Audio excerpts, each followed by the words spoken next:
We're delighted this evening to have Catherine Opie and Oliver with us, all the way from Los Angeles. Thank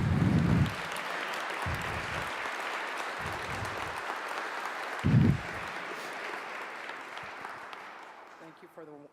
is it working? Yeah. Oh, it is? Oh, there we go. Oh, echoing through the chamber. Thank you for such a warm welcome. It's amazing to be here. It's actually my first trip to Vienna. And so it's Oliver and I are taking in the sights, and it's really fantastic. Thank you. So this evening is powered by cake and coffee, which has been the kind of sum total of today, along with about 17,000 artworks that we've been looking at walking through the museum. I'm not going to give Kathy the longest introduction because I always find it a little bit peculiar to start presenting someone's biography when you're sitting next to them on a stage, but she was born in the cornfields of Ohio, not literally in the cornfields of Ohio, but close to the cornfields of Ohio. That sounds rather biblical. Like I know, I like it. The Moses of Ohio. And Bruegel painting is in my mind now of the cornfields of Ohio. Born in the Bruegel cornfields of Ohio, and raised there, and then moved with her family to California, studied in San Francisco, then in Los Angeles, and has made Los Angeles her home since now 1985, 86. Yeah. So a long time, and identified very strongly with Los Angeles, where Kathy has also been a professor of photography at UCLA since 2001. I'm now doing what I said I wasn't going to do, but let's just do it anyway. And has taught and nurtured an entire wonderful, fascinating, energetic generation of West Coast artists, one of whom we had the great pleasure to, I don't even know if you know this, but a very young sculptor called Kathleen Ryan. Oh, yeah. We showed in the Tezos Temple last year, her first institutional project. Oh, and she sung about Kathy as a teacher and how great you'd been. So anyway, it's really lovely to have you here. We are going to whistle through about 30 years of work in an hour. So it's kind of seatbelts on, and we're just going to go for it. So I really wanted just to begin with this picture and ask you when you picked up a camera for the first time. Yeah, no, this is actually the first self-portrait, and it's I would say that it's kind of interesting because I asked my parents for a camera when I was 9 for my birthday, and I had written a book report of a very well-known American photographer by the name of Louis Hine, who actually changed the child labor laws in the U.S. in relationship to the photographs he did of the children in the factory. And so I told my parents that I was going to be a documentary photographer, and I wanted a camera for my birthday. So the work actually has become more sophisticated, but it hasn't changed that much either. So it's composed of self-portraits, other portraits, landscapes, and so forth. But this is, this is like kind of an endearing portrait because it's like a baby Dyke portrait. I have my zipper half down of my flowered pants, and I'm looking quite spiffy and strong with my bad haircut in front of my little house in Ohio.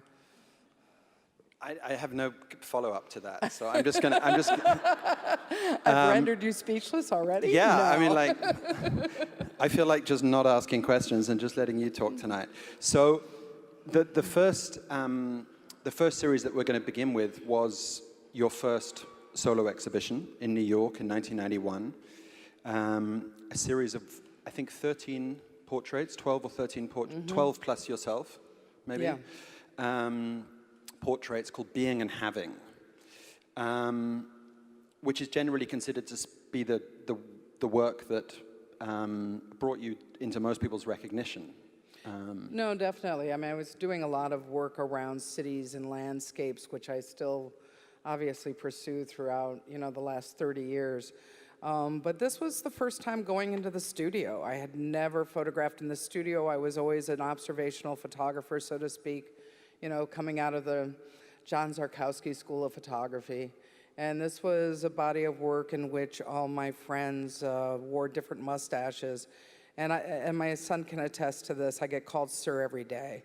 And so it's always really interesting to be read as male, and even though, I'm butch and I appreciate that, but there's also a female aspect to me, but my friends and I all just donned these mustaches. And in LA, there wasn't really a butch culture. And so we would ride our motorcycles and hang out in front of the bars in LA and ask women if they would want to ride home after they come out of the bars. And we all would wear our mustaches and chaps, and they just thought we were crazy.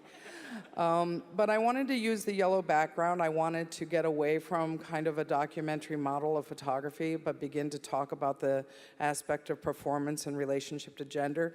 So the plaques underneath the name are often like plaques where you see, you know, even in the halls of this museum, but they're everybody's nicknames. So this is Chief, and then Jay. How are you actually making these? This is studio? This is studio. I'm shooting with large format cameras, so 4x5. So detail has always been very, very important to me. I mean, I think that's why when we were staring at the Holbeins together, it's because of that aspect of skin and how we read skin and look at it. And obviously in photography, you can do that quite well with a large format camera.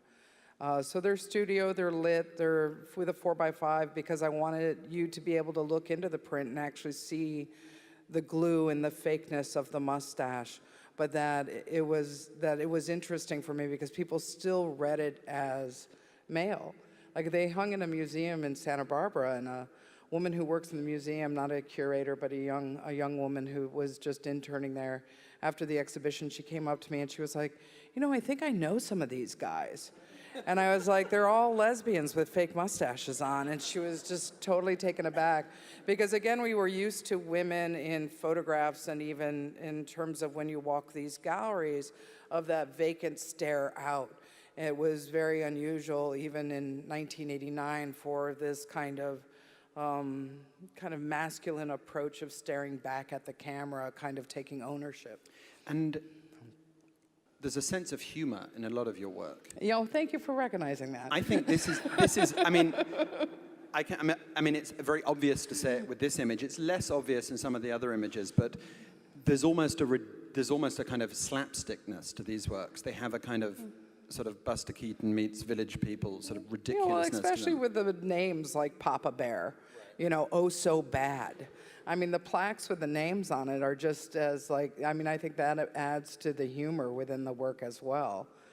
But yeah, I wanted them to be performative, but they were also, and I'm glad that you talk about humor because I think that I have a much bigger sense of humor in life than I do within my own work.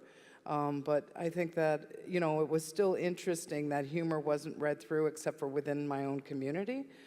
Because they weren't used to this like stare back in a certain way. I think also because there are more important issues that these works immediately bring to mind than humor, that the humor maybe sits beneath them, but it's a wonderfully disarming way to sort of get people to even look at these in the first place, because they have this sort of, you know, I remember seeing them for the first time and looking at them and having a sort of brief moment of sort of, the hell am I looking at? Right, what are you looking at? Yeah, what am I looking at? And that sort of, anyway, and out of these works come this amazing series of portraits, which was much more extensive, I think around 50. Yeah.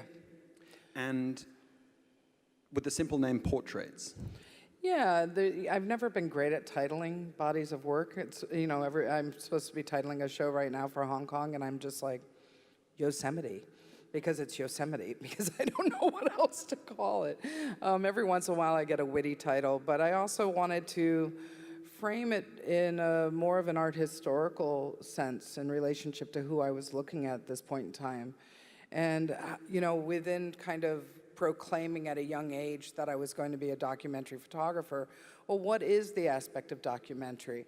And what is it in terms of focusing on community and maybe not thinking about documentary from a traditional place of the medium, but that I could all of a sudden use color and throw the figure on, and that the architecture remains in the body in terms of ideas of identity, and creating a different kind of formality in relationship to my community and photographing them. And historical portraiture was very much at the forefront of your mind when you're making this work. Yeah, very much so. And I mean, the artist that one always reads about in interviews and so on is always Holbein. Yeah. although it sort of feels that it could be really anyone from that sort of northern tradition. Yeah, I think Somewhat. so. I mean, I was looking at Holbein specifically in making these. There was actually an artist in Los Angeles that I went to grad school with, Richard Hawkins. And Richard and I were, you know, kind of going to Club Fuck and hanging out with with all our different friends. And I had just made Being and Having, just using the yellow backgrounds. And he was showing me Holbein, and I was thinking about making this body of work in relationship to my own community. And I was like, okay, I'm going to model this to a certain way in terms of color and gaze and the relationship of the body and the frame to Holbein, but without the kind of accoutrements of identity in terms of globes or books or pens or things that would connote.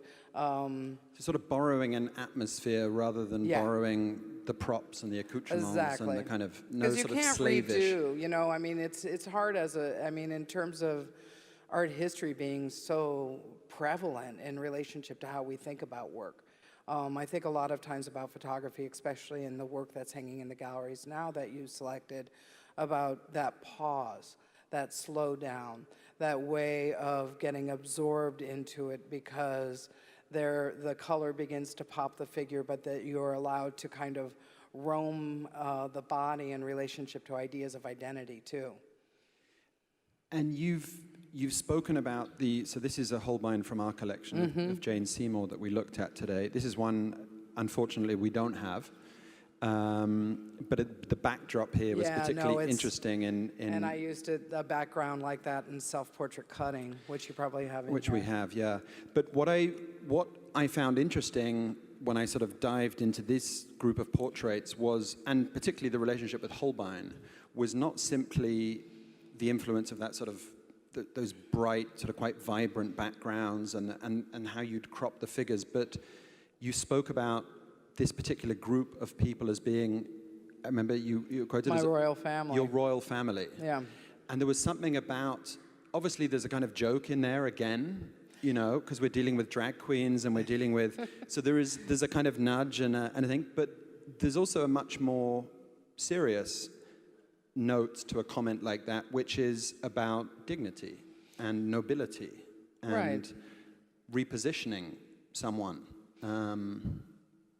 No, absolutely. I mean, that's always been really crucial. Ideas of humanity and the kind of relationship to homophobia that I've, especially have had to grown up with in the United States, and that's just not in the United States, that's a global homophobia, is like, how do we deal with these bodies, this notion of difference, and in a way, making them my royal family or talking about them in that way allows the kind of dignity to flow out, as well as still maintaining kind of the identity within the queer community, like with this portrait of Ron Athey, that's utterly important.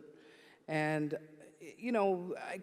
if you're thinking, in a certain, I'm thinking at this time too that I'm part of Queer Nation and ACT UP. An enormous amount of my friends are dying of AIDS.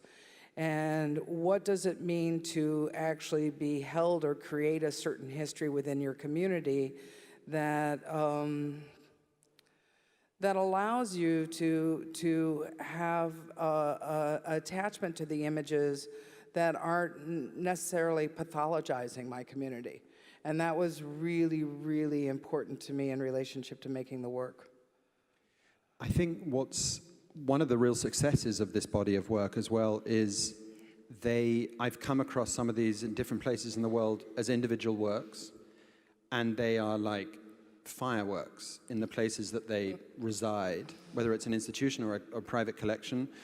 But I've also come across them as groups, and you get suddenly that sense of community, which is something we're going to come back to again and again this evening. Yeah. And they become very different. They have almost sort of two lives, that they live differently when they're on their own, because they're such strong forces of nature, as you are, on their own, but you put a line of 5 or 6 of them on the wall, and there's a kind of different temperature suddenly to them.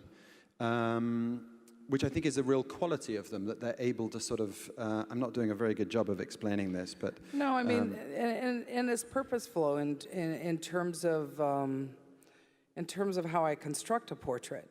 So one of the things that even when you wander, you know, and kind of what it means to be influenced through a history of painting as a photographer is often thought of as a cliche.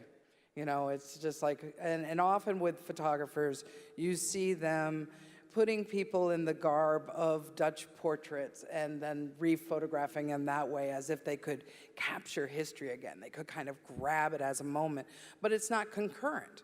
It has nothing, you can use lighting and the idea of how a formal portrait is constructed, but absolutely begin to talk about it in relationship to a contemporary moment.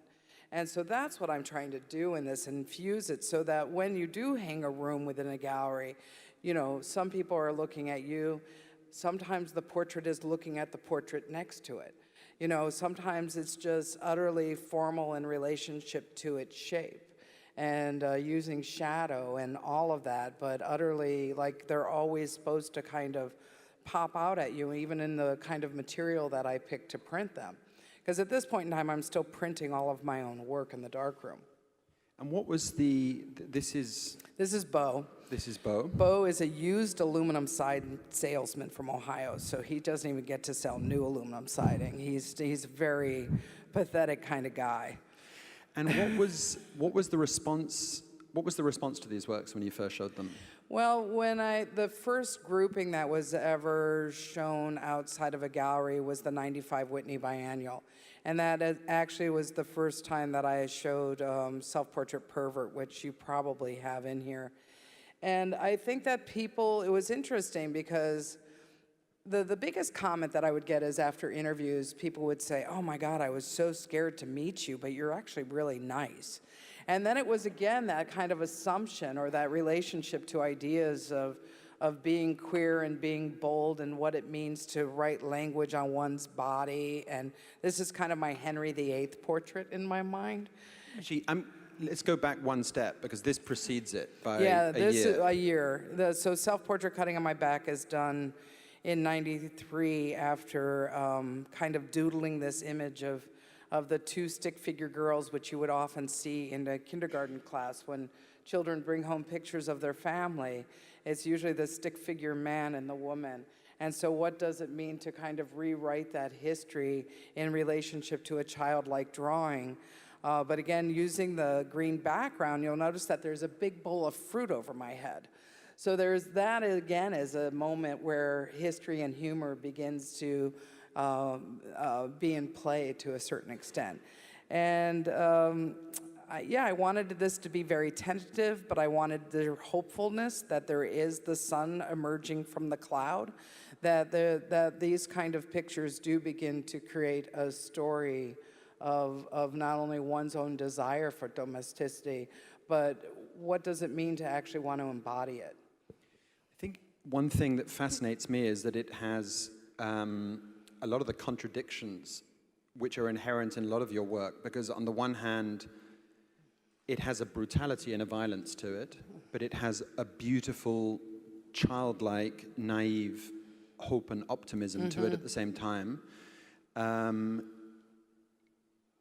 Because I think there's an optimism that runs through a lot of your work, but there's also there's a certain darkness that hovers a bit as well. I mean, also so in the more political aspects, certainly what's in the last few years. So is it fair to think, so there are basically, do you think of these as a little bit of a trilogy, the three? I do. The three are definitely So this was the first one, this was the second one. And I put this Holbein painting in just with it, because it just felt, you know... No, it's very, I mean... I don't think there's anything accidental in the choice of backdrop. No. And you'll even know that the cutting below Pervert, which is a cutting made by Raylan Galena, and then the armature of the needles were done by, you know, real piercers in San Francisco from Body M. And, but you'll notice that the kind of filigree underneath Pervert matches also the filigree within the backdrop. And so it's you know, it's complete. And then the mask is because the identity is on the body, and I don't want my face shown in relationship to this. So these were first shown at the Whitney Biennial as well? Yeah, the pervert was. Self-portrait cutting wasn't. Self-portrait cutting wasn't. Yeah, but pervert was. And I had to go home, and I had to show my parents the image and tell them that it was going to be in the Whitney Museum. And that was a really interesting conversation. Yeah. It's like, I know. How did that go? I was like, you know that I'm a lesbian, but did you know that I also am a leather dyke, and I've made this piece in relationship to my own identity, and I need to show it to you. Because this was specifically made in response to actually not the homophobia within the broader American landscape, but I was participating in the March on Washington, the Gay and Lesbian March on Washington, and all of a sudden there was an othering of the leather community from the gay and lesbian community. And it was really unbelievable to me that all of a sudden this idea of the gay and lesbian community kind of adopting this notion of normal, kind of like the cutting on my back, as family values, but then all of a sudden, you know, you're marching along in solidarity and you are othered by your own community. So it's actually, this piece was made in response to even the fracture within the queer community in relationship to idea of being a pervert. And was the fact that this was being exhibited not in your garage, but in the Whitney Museum, did that alter your parents' response? Well, I started making freeways right after this. So I went back to the landscape. But no, I think that, you know, my parents thought I was very, very brave. They didn't disown me. But my stepmother had the hardest time with it. And the only thing I had asked of my stepmother is not to tell my brother's wife, because she's quite conservative, very, very conservative Christian, and I knew that this would ruffle her up, and it did, and I wasn't supposed to then have any kind of relationship to my niece, and my brother didn't allow that to happen, and I'm pretty much my niece's, you know, parent at this point. Who's in the picture. Yeah, who's in the picture in the galleries here. So we're going to embarrass Oliver now, briefly. This is Oliver's 16-year-old man now. This is 2000... Well, it's 2002. 2004. Oh, 2004. Okay. So, well, I would say, yeah, that's because it was printed later. It was made in 2003, right after his first birthday. And I wanted to really, again, tackle the idea of, you know, kind of the classic image. And again, you wander these halls, you wander any art history museum, it's the Madonna and Child, it's the nursing mother. But what does it mean to be an older lesbian who identifies as butch to have a baby and nurse my own child? And it was interesting because the first place that it was written about was in Art in America. And it was a great article about it, really positive in relationship to what I was trying to do within the work. But then in parentheses, the writer had her own opinion where she said the child looked too old to be nursing. And it was so interesting because, again, you can see pervert carved on my body. You can see this idea then begin to come through. He's very tall. He was a tall baby. I think of all the judgments you're going to make about this work, that is the weirdest judgment to make. I know. In the article in Art in America, it was just like, okay. Wrong place, wrong judgment. Wrong judgment. Yeah. He's not 4. He's just past his first birthday. He's just a big guy. And even if he was 4, it wouldn't matter. Yeah. I think one of the things that one of the lights that goes on in my head when I look at what I consider to be a great work of art is that it makes me want to pick up a pen and just write immediately, and write about what I'm looking at. And I think the first time that I ever saw this work, I just wanted to write about it, and I've never written about it. Maybe one day I'll be allowed to write about it. But it's feels like an image, as all of those three works do, that could just fill a room. They don't even need each other. They've become incredibly iconic works. I guess arguably the most iconic works in your Well, I think, oeuvre. yeah, I mean, I think so, especially self-portrait cutting on the back, the kind of reproduction of that in relationship to, and then also PhD students send me their wonderful theses saying, I've just written about your work, and or there's I'm not going to write about it. no, but it's okay. It's okay. It's actually, you know, and I mean, the best thing is in terms of the earlier work and these self-portraits is,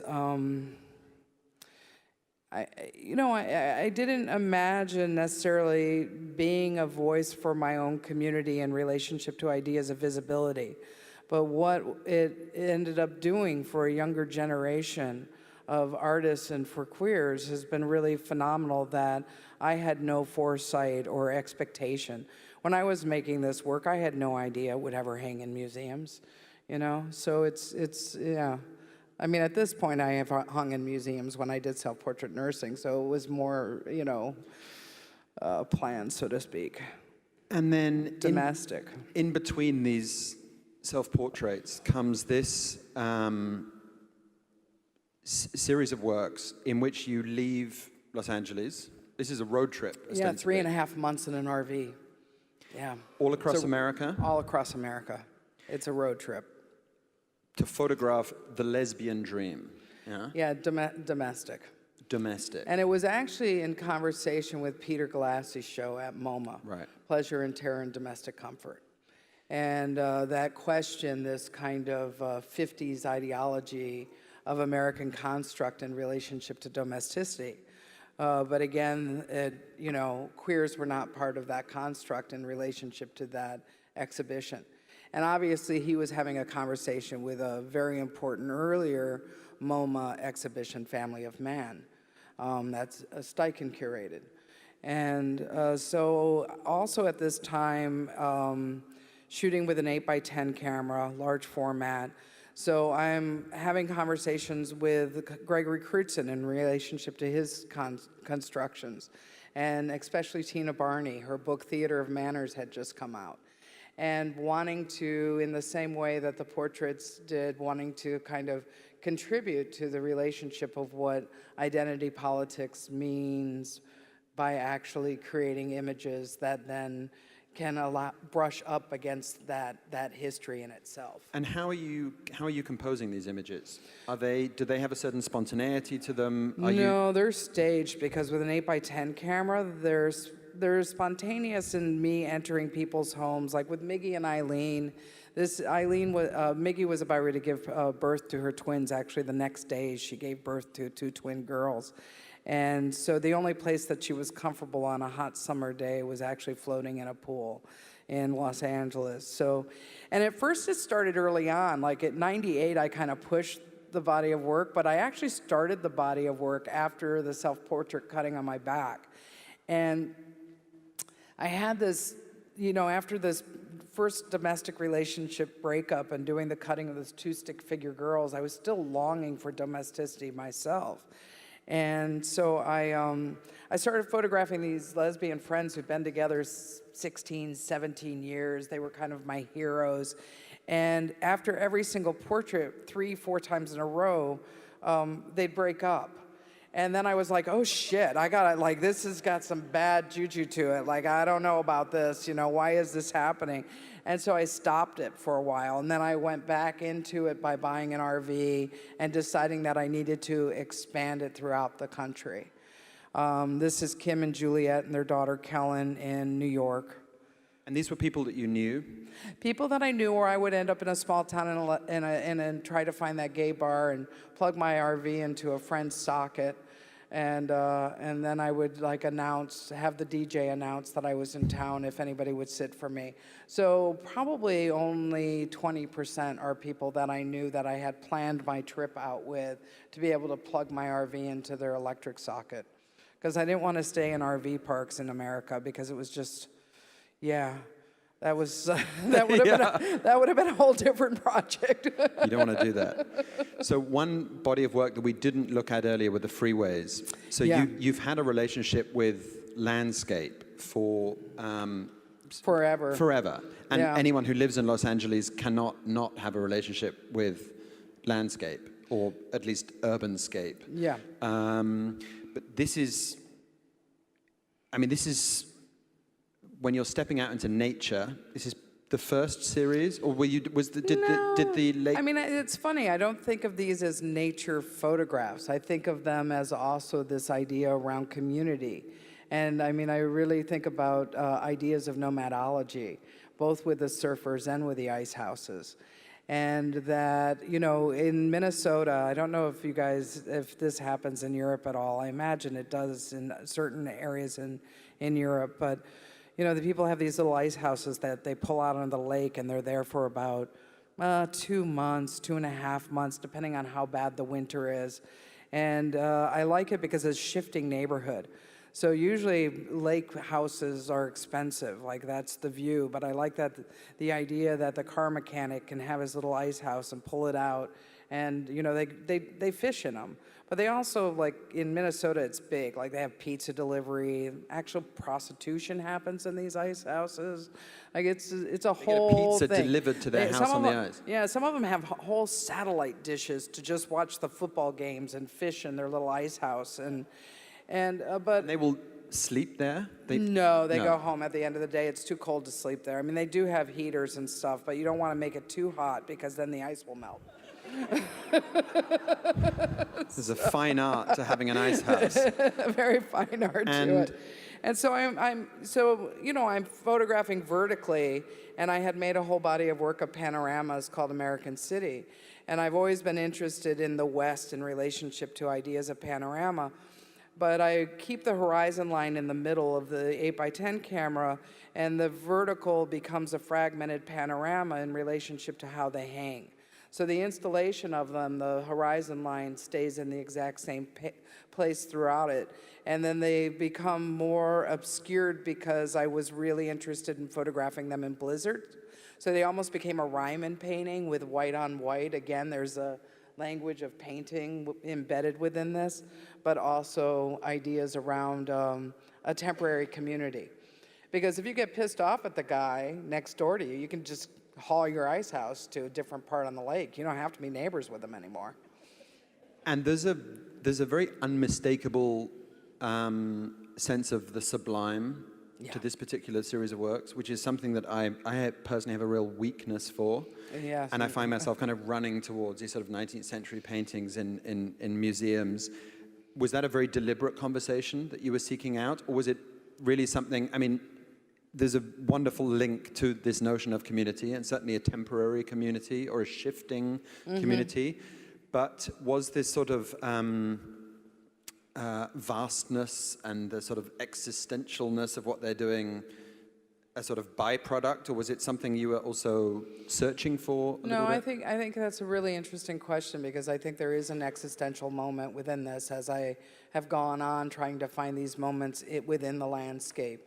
And I think that it's profound to try to slow an audience down, especially in relationship to photography, because we're just flicking through images all the time, and now even more so than ever.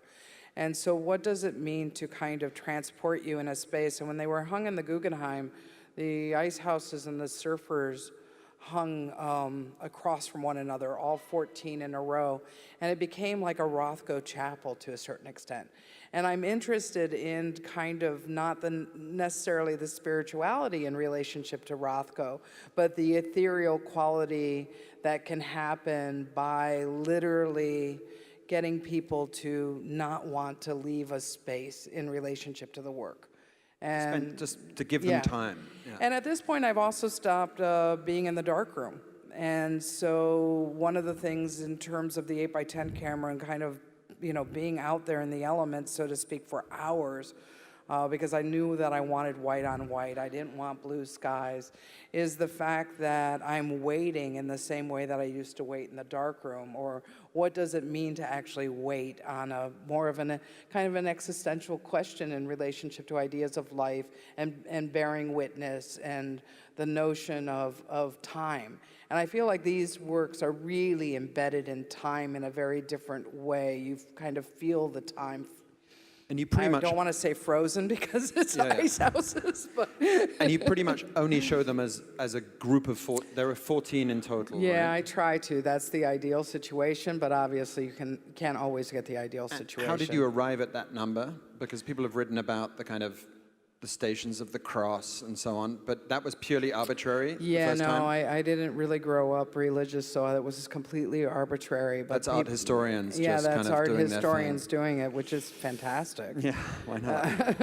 I'm so grateful for you guys. And this is the series that you spoke about Right. in relation to them, and you've very often shown these works. Or at least once They've at the only Guggenheim. been together once in the Guggenheim. I mean, ideally, if I could always have a room built like that room, because the Guggenheim room also happened to have 14 slits in the ceiling. So there was just, I had this room built out to be this, again, this perfect moment, which every once in a while you get to have as an artist. But the surfers are also a temporary community, and I grew up when I moved to California, I grew up surfing, and I actually really love the ocean and really love the water. I don't surf anymore, but that's okay. I body surf still. But the horizon line, again, it was foggy mornings. It had to be, I followed the tides, and they're all waiting. So one of the things is also that the debunking what I call like the kind of the icon or the cliche.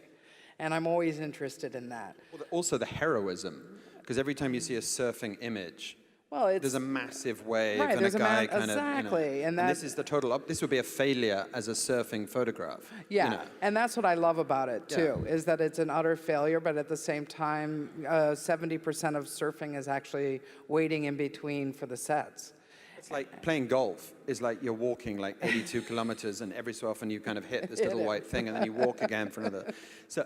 And I think anyone who likes surfing will understand just actually how important these moments are. Well, no, and every surfer has thanked me for this body of work. They're like, oh, finally, somebody gets ideas about surfing that isn't, the cliche of the blonde guy like ripping a wave. That's really big. And I think also you've spoken about this being, what's wonderful about surfing is it has this wonderfully democratizing quality to it, that you can have some hotshot lawyer next to some beach kid, and they are equal. They're equal at that moment. They're equal at that moment. Yeah, and I mean that's true in LA too, because you have, somebody who's a huge executive like Brian Grazer who goes out and surfs, and he is next to the kid that is only interested in surfing, and you do sit in between these sets, and you kind of hover on your board, and you end up talking to people. And it is another, but that's the other thing in the same way as the ice houses. They both require waiting. One is waiting to fish, one is waiting for the wave. They both are a temporary community, but that they exist every year all the time. And I mean, and with surfing year round, with ice fishing, no. And this is local to you? This is... Yeah, this is a very specific area along the PCH. And it was, I would just kind of follow the weather report and know that June gloom was coming. And it was really important that the blues match in the same way that the whites matched on the ice houses. And then you move back indoors, or at least turn the lens a little more back on yourself. Yeah, In and Around Home was a conversation with another road trip I did in '98 after I went around the country in the RV.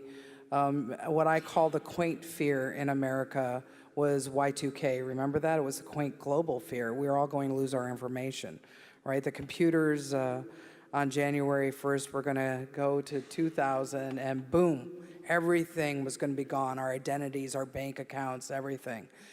And so I went around the country in December and made a landscape body of work in relationship to thinking about Dorothea Lange. I mean, I'm very rooted also not only within the history of painting, but definitely within American photography specifically. And so 1999 passed, nothing happened. And then we had a different fear in America, which was the falling of the World Trade Center.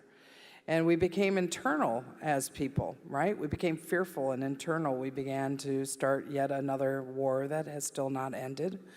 And so this is in my house in West Adams, which is in South Central Los Angeles. And it's also close to one of the most powerful private universities in California called USC. And it's primarily an African American and Latino community. And so I wanted to have a conversation about the expanse of the American road trip versus the then being inside the home during the re-election of President Bush. And so you have Oliver with the dogs and his half-eaten breakfast on the table, and Sunday morning, me with my dog, Nika, who was my dog of 16 years who died 2 days after this photograph. I knew that she was going down and wanted a portrait of myself with Nika. Oliver in a tutu, doing laundry, his favorite thing at age 2.5. And then abandoned TV. And then talking to a bush. And that followed, it's a very, if you look at the body of work within the book 1999 and Around Home, this follows a series of Polaroids off the TV of Bush debating. So it's titled Debate, and then the next photograph that follows in the sequence of the book is Talking to the Bush. And so there is a bit of humor in it, and within this body of work is embedded Polaroids off the television, which are really, really important because, again, this kind of imagery and news is flashing at us all the time. But what is it in terms of our relationship to then remembering a politic, and especially a politic embedded within photography, and a non-manipulative source of photography at that point, which is Polaroid, with what has happened in terms of Photoshop and so forth. And then one last one. Yeah. The ice cream truck, the ever ice cream truck that never leaves the neighborhood, plays the same song over and over again. One thing I wanted to ask you, there's a big exhibition is just opening in London at the moment by the artist Tasta Dean. Oh yeah, Tasta. And she's showing at the Royal Academy, National Gallery and National Portrait Gallery simultaneously with a show called Landscape, a show called Portrait, and a show called Still Life. And one thing that I noticed, certainly your titles are the first kind of giveaway. As you said, they're pretty straightforward. Portrait, self-portrait. You have touched on most of the kind of classical genres. Portraiture, self-portraiture, landscape, even some still lives and works like this. Is this utterly irrelevant in your mind, or are you aware of the genres that you're moving through? Do they matter at all? And if they do matter, is there any sense, because there were battles in art history for centuries about the hierarchy of the genres. Yeah. And when you would hang a kind of salon wall, you'd have your portraits, your history paintings in the middle, your still lives were kind of the little shitty things at the bottom and stuff on the side. And there was a real pecking order among these things. Is this utterly irrelevant in your mind and in every artist's mind today when you're... I think with photographers, yeah. Because already photography to a certain extent isn't considered art, right? Because when anybody asks me, I mean, it is, it is better, but still when people say, oh, what do you do? And I say, oh, I'm an artist. They say, oh, are you a painter?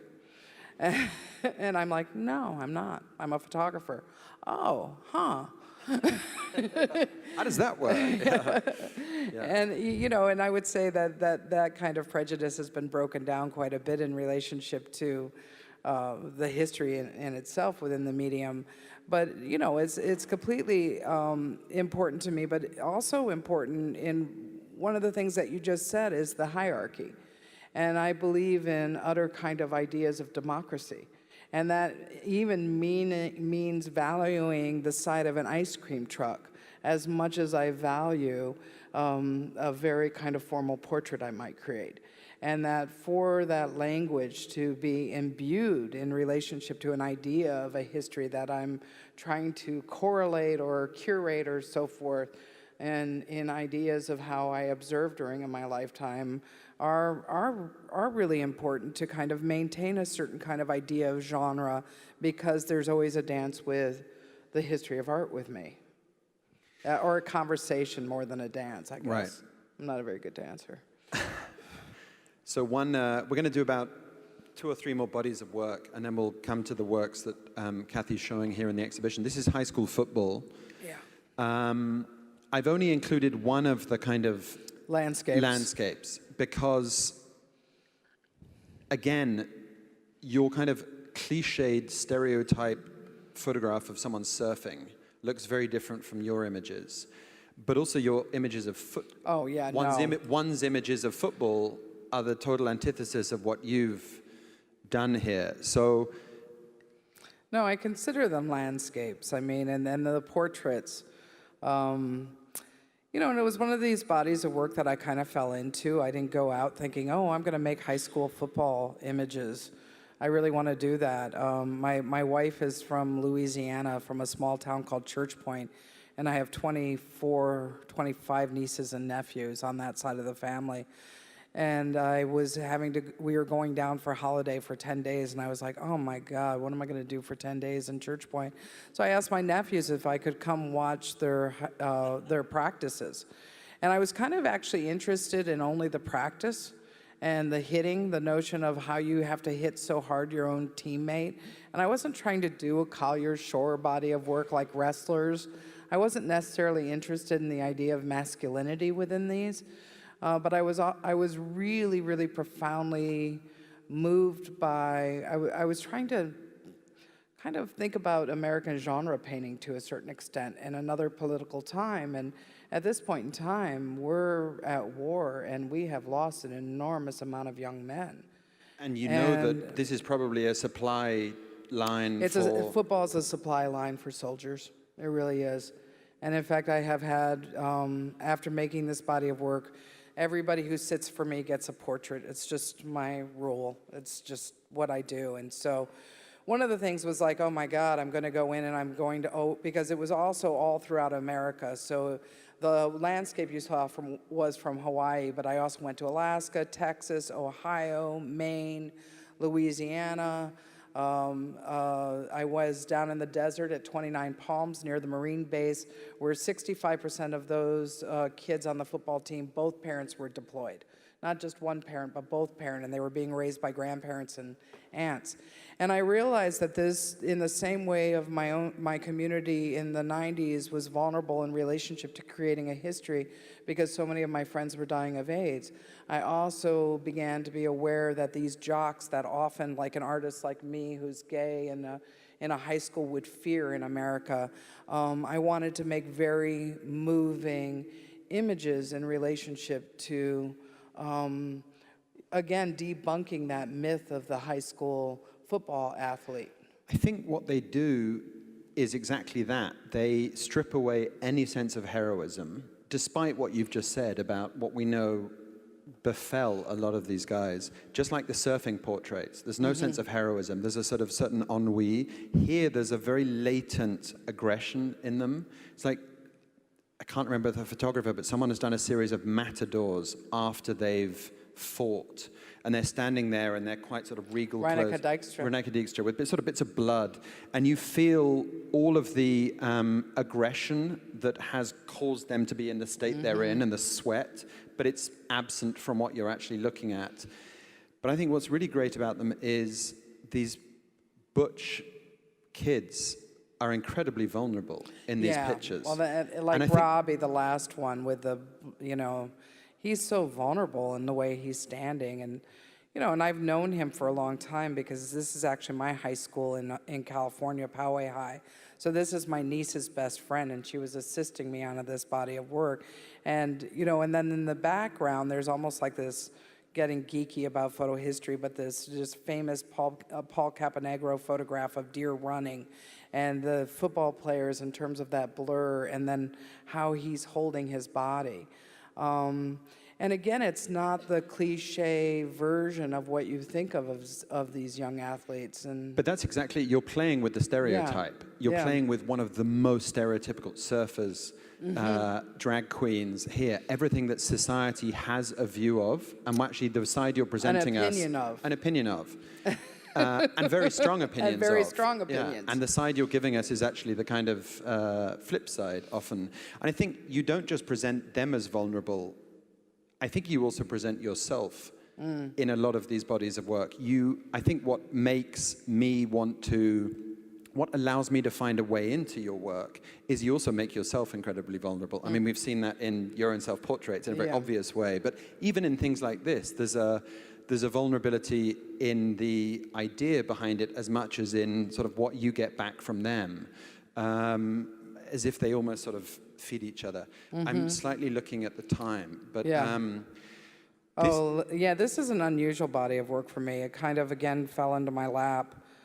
700 Neames Road was Elizabeth Taylor's address of the house she lived in the longest in LA, and we happened to share the same accountant. And so for years, the accountant would say, "Do you want to do anything with Elizabeth?"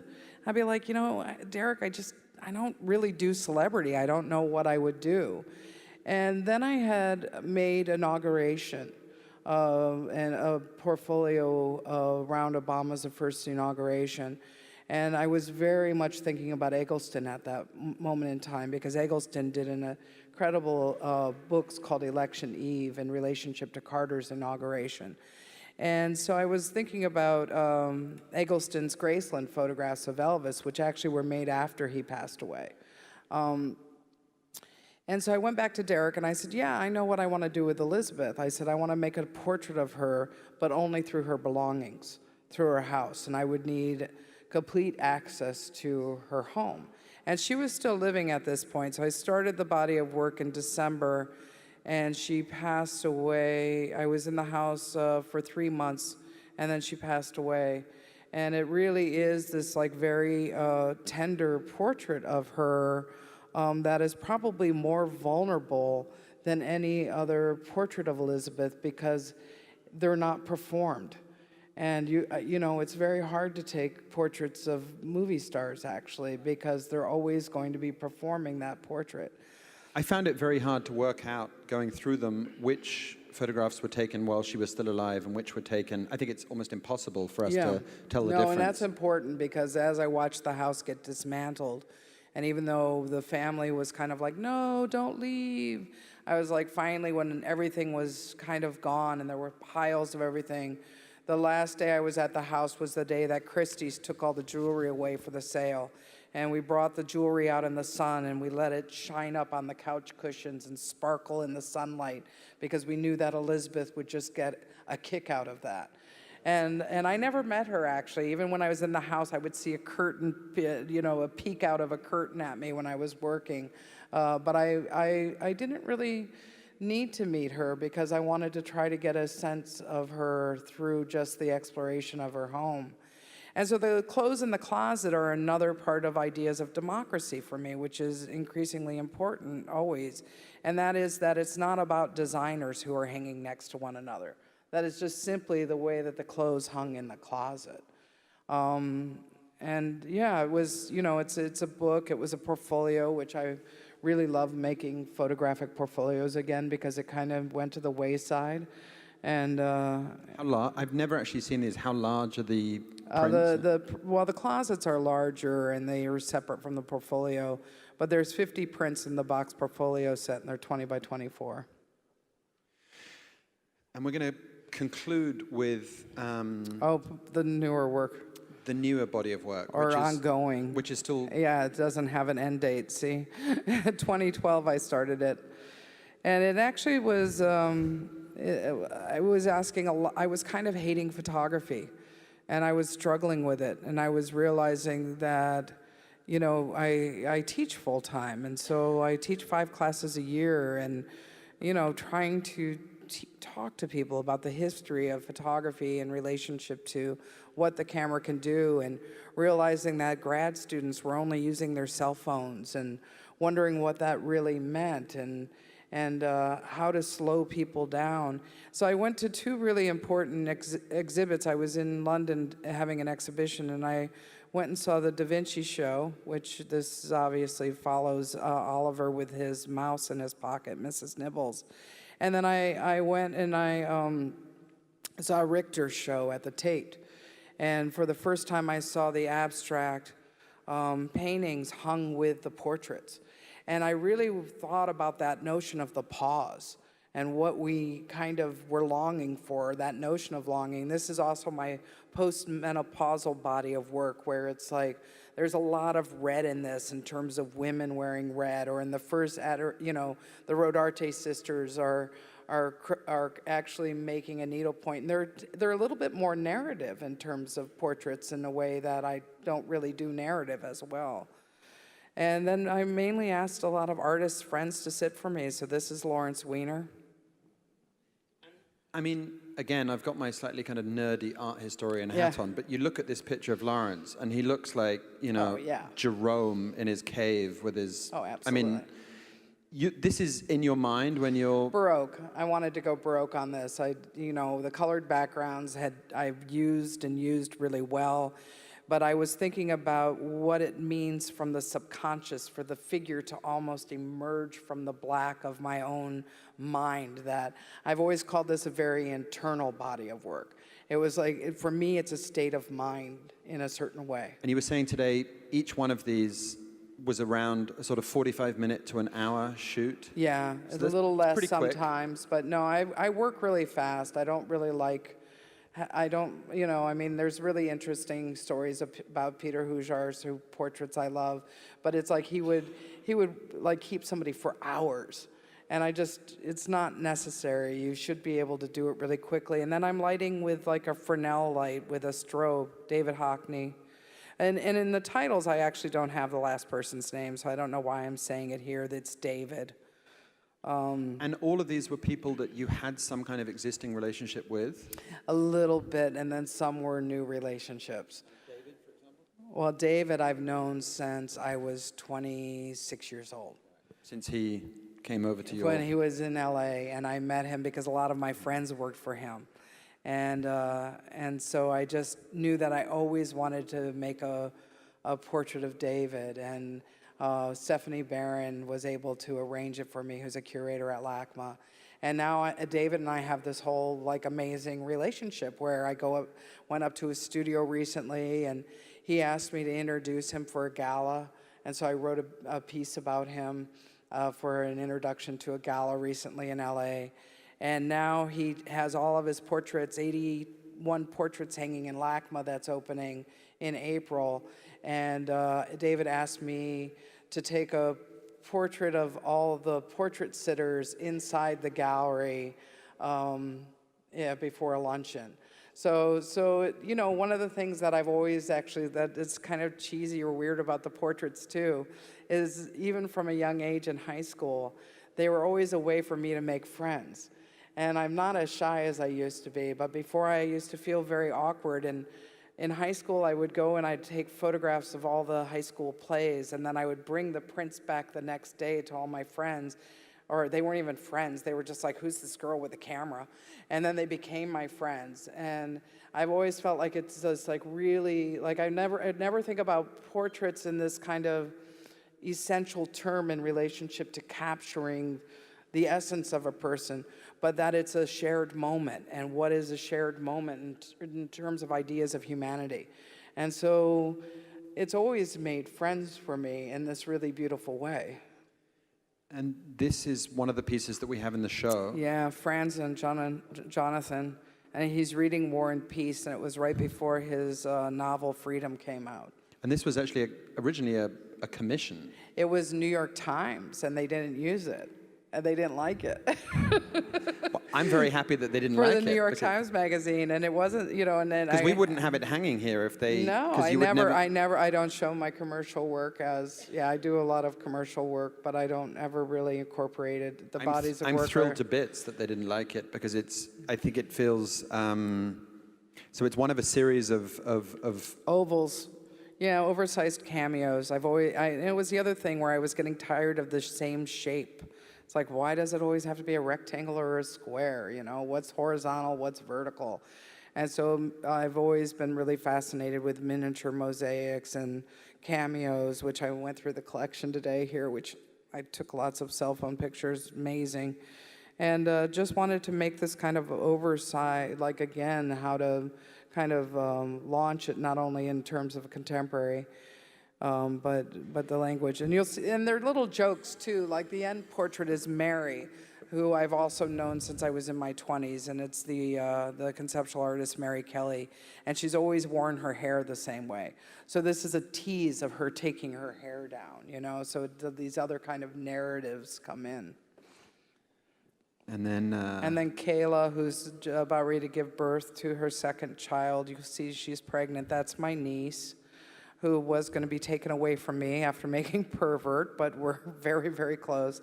And her son, Owen. And then a newer self-portrait that I made in London last spring. And this is how they're installed here at the moment. And then each of the showings of these have been accompanied by abstract landscapes. Abstract landscapes. And iconic places. Right. And the idea is, again, in this Instagram kind of world we live in, you go out and you kind of all of a sudden take a photograph of the Grand Canyon, and you get back in your car and you drive out and you've posted it. And it's like, well, what is it in terms of ideas of nature? And again, that longing, and kind of, it's also this kind of existential moment for me in relationship to humanity and nature. And so all of these are iconic landscapes and national parks throughout America, and the last one was I made in London. But they're about kind of, I'm simply just racking the focus. I'm not, I'm not shooting with the aperture turned down. I'm racking the focus, and I'm just kind of using the idea of light, and it's almost if I remove my glasses, actually. But it allows you to, again, want to stand with it versus just like, oh yeah, that's the Grand Canyon, I'm on my way, or that's Niagara Falls. Tick, yeah. I feel like I'm gonna. Are we done? Well, no, we're not. We're going on. My watch is telling me we're done, but I've got two more series of work. All but, right, I'm here. I'm here as long as you guys are with us. Let's just bring this up. Oh, political landscapes, yeah. I really just wanted to bring this up. This sort of also a sort of ongoing body of work, but just to ask you two questions in here. Mm-hmm. One is, firstly, what the hell does it feel like to be living in America today? Number one. Really hard. And secondly, and I'll give you some time to sort of extend on that. Secondly, how important is, it's a terribly obvious question, but how essential is America in everything that means to your work? I mean, your Guggenheim show was titled American Photographer, which I thought was really interesting and kind of brave for them and for you to sort of agree to. Because it's a very strong label. It's American and it's photographer, both of which are things that you kind of have, I imagine, have had difficulty with. Well, and have encompassed in different ways ideas of identity throughout my life. I mean, I grew up in a very kind of almost a cliche American household. Ohio, cornfields like you described. My father actually had the largest political campaign collection of American memorabilia in the country, which is all housed in the Smithsonian now. So I grew up with the original Lincoln stereotypes, the only representation of FDR in a wheelchair, which was an iron bank where you put a penny in his hand and it dropped into the blanket of the iron bank. So I grew up with this really hardcore idea of American identity laid upon me. And then obviously I've fought with that in relationship to my own kind of sexual identity and my relationship to my country. And I think, the kind of strong nationalistic surge, especially that we see happening now. It's hard to live in America right now. It's actually always a relief when I get on a plane and leave it, because I'm not somebody who doesn't follow the news and kind of read every article. But seeing what's happening in relationship to the march on Saturday and the voices of these kids, and even my own son who's sitting here in the front row, and he says things to me like, "Mom, your generation really fucked things up for us."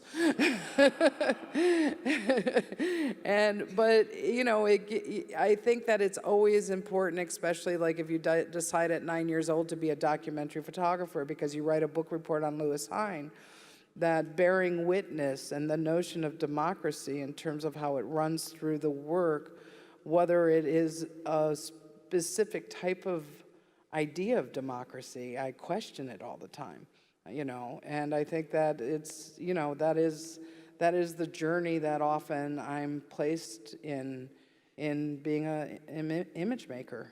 And it's slightly kind of pretentious question, but do you, when you're making work or looking at the work that you've made before it finds its way out into the world, is there an ambition to change something in the minds of the people? I know that you've been asked this a lot. You've been asked about activism, and it's something that you kind of wrestle with. But I feel, certainly in the optimism that is present all the way through this, even with the melancholy, there's still the optimism. There's even the guys waiting for their wave are waiting for the wave, like there's something at the end of it. Is there a sense of, not that you would stand up on a soapbox and say, you know, I'm here to change the world, but it feels as if there is... Bearing witness is a way to change the world, but I'm not, I don't have that idea that all of a sudden if you look at self-portrait cutting on my back and you're homophobic, that you're not going to be a homophobe anymore. I don't have that kind of idealism in relationship to the power of my work. But giving courage to someone but I on like, a micro level? Yeah, I mean, that's what I appreciate, that I can give space to also people recognizing one another. And I think that's what was brave about Jennifer Blessing naming it American Photographer, or naming that show in that way, because it's like, well, whose identity are you standing for? And what does the work really mean in relationship to also a history of American photography that has been about a greater kind of idea of imaging and democracy? When you think of the FSA and you know, Lang and Walker, Evans, and so on. And photography does have that power, much more so than other mediums do. It's just such a loaded title. I mean, you're competing with so many, you know, that is a title that a lot of people would have been very happy to have hanging around their necks, or not, you know. Oh, modernist, we're going again, here we go. We didn't really finish. This is the most recent work. Yeah. The first film. Yeah, it's made of over 800 images. It's 22 minutes long. They're all stills. It's a conversation with Chris Marker's La Jetée. And it is a character, this protagonist, who's my good friend Pigpen, who's been in my work for years. And he starts burning down the most iconic modernist houses of LA. And so every day he gets the LA Times. He, you know, is reading about Hillary being nominated. So it's concurrent news of the days that I was making the work, as well as fake news embedded before this notion of fake news was really like grabbed us in this different way. And so he ends up, basically he's an artist making this art, and he starts off with just Julius Schulman photographs and collaging the daily newspaper. And then it moves into actually where he starts burning down ideas of modernism. And so La Jetée and Chris Marker was playing with nuclear war in memory.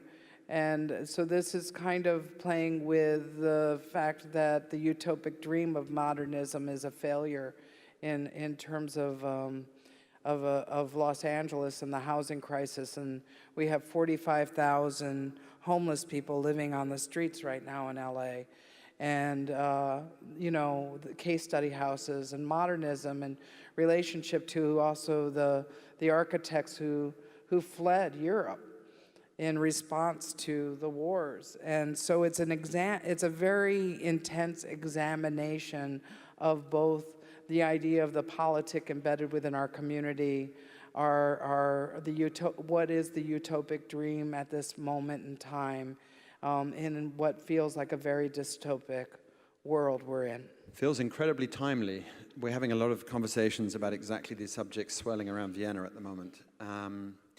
So the slideshow is just doing its own thing now, Okay. which is a sign telling us to wrap up. To wrap up. The exhibition, which Kathy is part of, The Shape of Time, is open now until 9 o'clock. You'll need one of these, a little map, to find everything, because it's dotted in about 18 galleries all around the picture gallery. So it's all on this level. If you'd like to see it, you're very welcome.